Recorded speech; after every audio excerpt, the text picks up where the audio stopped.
lógico que eu uso IA. Só que a minha relação com ela é bastante ambígua, e é isso que eu quero trazer pra vocês também aqui nesses vídeos. Confesso pra vocês que eu aguardei um amadurecimento das discussões sobre como utilizar a ferramenta de IA nas instituições brasileiras antes de adotá-las no meu trabalho. Mas é óbvio que eu sou bastante curiosa e comecei a testá-las. Fiz muitos testes, justamente porque eu queria compreender quais eram as potencialidades daquelas ferramentas e quais eram os limites dessas ferramentas antes de colocá-las como minha prática de pesquisa, ou minha prática pedagógica, ou minha prática de gestão administrativa da vida. E uma das primeiras ferramentas que eu utilizei foi o ChatPDF. Eu passei pra bastante alunos essa dica.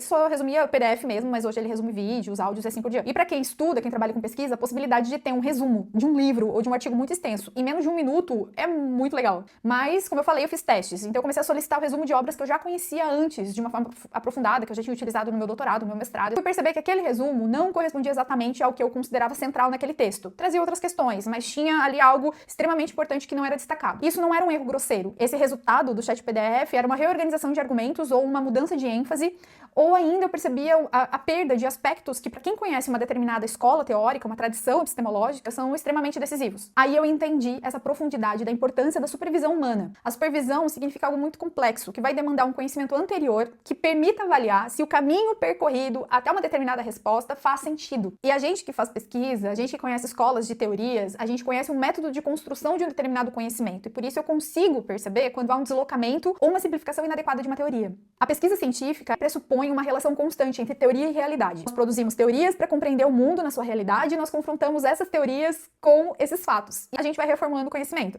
Então existe uma circulação permanente entre aquilo que a gente observa e aquilo que a gente elabora conceitualmente. E é nessa circulação que entra aquilo que a gente considera um dos elementos mais importantes da atividade científica, que é o olhar do observador, o olhar da pesquisadora, do pesquisador. Essa percepção, esse olhar, essa autoridade de quem pesquisa, de quem é mestre, de quem é doutor, é resultado de anos de formação, de leitura, de pesquisa, de erros, de revisões, de participação em debates acadêmicos e de convivência com uma determinada tradição teórica e científica. É nesse percurso que a gente consegue reconhecer quando o argumento está bem fundamentado, ou quando uma inferência ultrapassa aquilo que os dados permitem afirmar, ou quando a conclusão de uma pesquisa parece plausível porque foi escrita de maneira convincente, mas na verdade os dados não a fundamentam. A inteligência artificial, ela dá respostas muito úteis, mas essas respostas não carregam por si só um compromisso epistemológico com a realidade, nem com um método específico de produção de um determinado conhecimento. E é exatamente por isso que eu entendo quando o estudante não consegue fazer essa supervisão, porque ele está em formação.